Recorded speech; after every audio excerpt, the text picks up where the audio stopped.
Hello friends, परक्यूजाइट tax को लेकर के काफ़ी हू एंड क्राई मचा हुआ है बैंक एम्प्लॉयज़ के बीच में।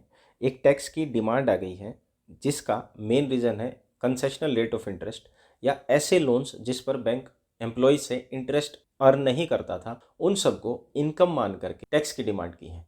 तो क्या है पूरा मामला, इस वीडियो में हम समझेंगे। तो चलिए वीडियो को स्टार्ट करते हैं। इस वीडियो में जो पॉइंट्स हमें समझने हैं वो हैं अलाउंसेस क्या होती हैं, अलाउंसेस के बाद परक्यूजाइट क्या आइटम होता है। थर्ड, इसमें हमने समझना है कि सुप्रीम कोर्ट का फैसला एआईबीओसी ने जो केस किया था उसमें किस ग्राउंड पे ये सारी की सारी टैक्स को चैलेंज किया गया था और कोर्ट ने, ऑनरेबल कोर्ट ने किस ग्राउंड पे इस पूरे फैसले को एसोसिएशन के विरुद्ध दिया है, वो भी हमने समझना है। और लास्ट में हम पूरी कैलकुलेशन समझेंगे कि इनकम टैक्स का रूल 3 कैलकुलेशन को किस तरह डिफाइन करता है और हमारी जो टैक्स लाइबिलिटी अराइज होगी वो किस तरह अराइज होगी।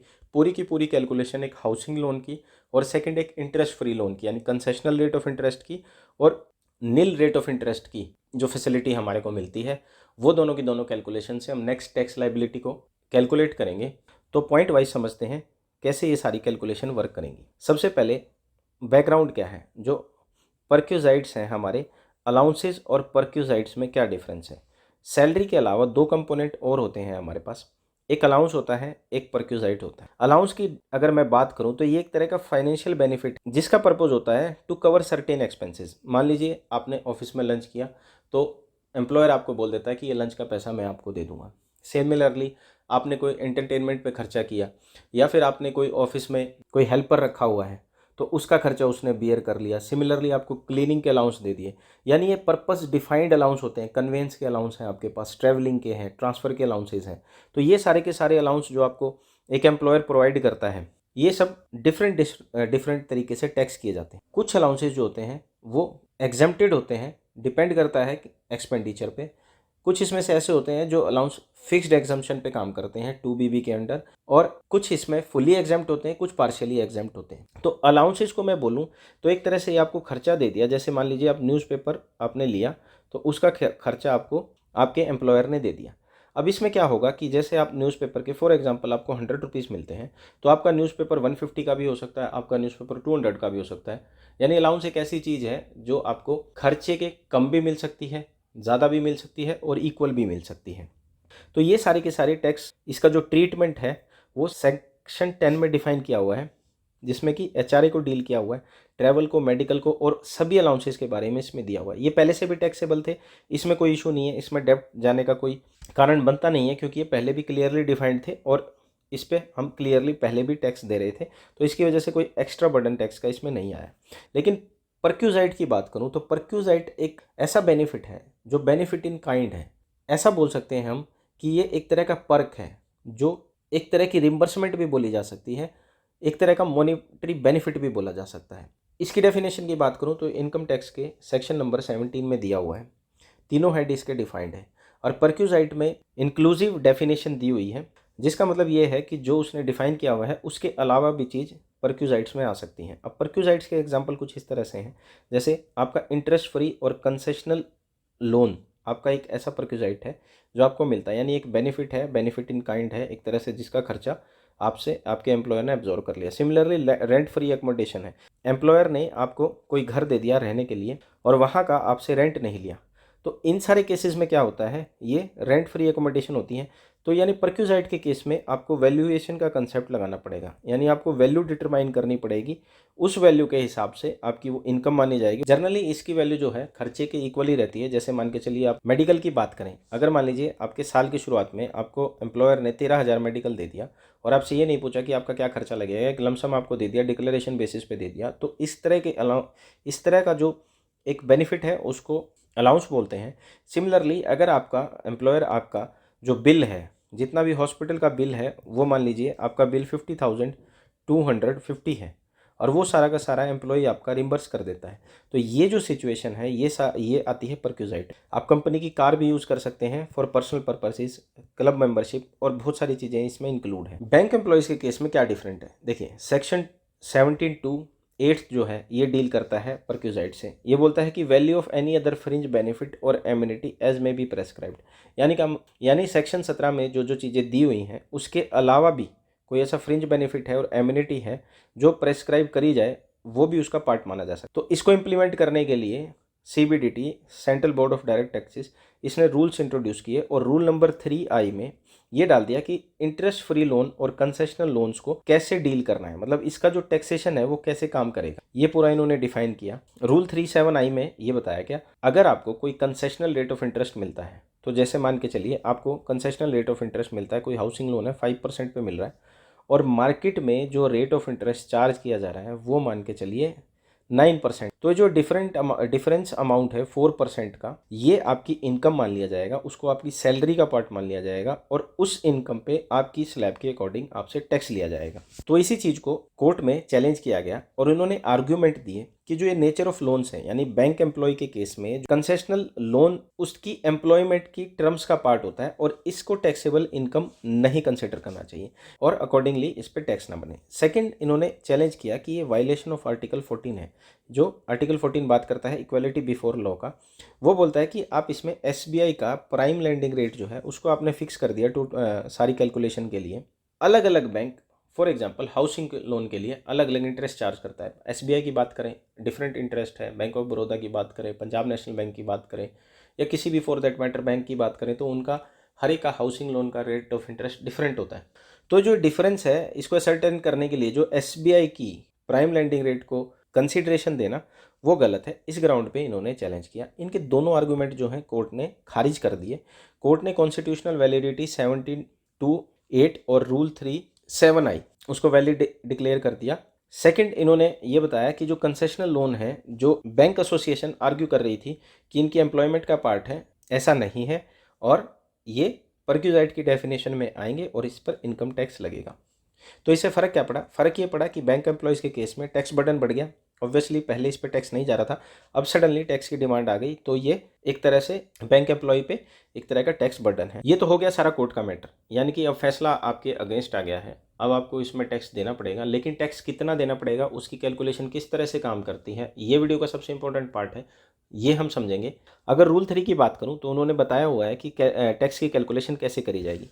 परक्यूजाइट के केस में, यानी लोन के केस में, कंसेशनल लोन्स और इंटरेस्ट फ्री लोन के केस में, जो भी आपका आउटस्टैंडिंग बैलेंस है as on last day of each month, यानी महीने की, हर महीने की आखिरी तारीख में जो आपका बैलेंस है उसको मल्टीप्लाई कर देंगे SBI के इंटरेस्ट रेट से। किस साल के इंटरेस्ट रेट के? जैसे मान के चलिए अभी इस साल आप ITR फाइल करेंगे, इनकम ईयर आपका 2024-2025 है, उसकी ITR आप फाइनेंशियल ईयर 2026 में फाइल करेंगे, तो इसमें जो रेट ऑफ इंटरेस्ट लिया जाएगा 1 अप्रैल 2024 में, जो उस time prevailing prime landing rate है, उसके हिसाब से सारी कैलकुलेशन करी जाएंगी आपके असेसमेंट ईयर 2026 के लिए, जिसमें आपका फाइनेंशियल ईयर 2024-2025 है। जो SBI का प्राइम लैंडिंग रेट उस टाइम चल रहा होगा, उसके डिफरेंस के हिसाब से आपसे टैक्स लिया जाएगा, वो आपकी इनकम मानी जाएगी। तो दोनों ही सिनेरियो की कैलकुलेशन इसमें हम करते हैं।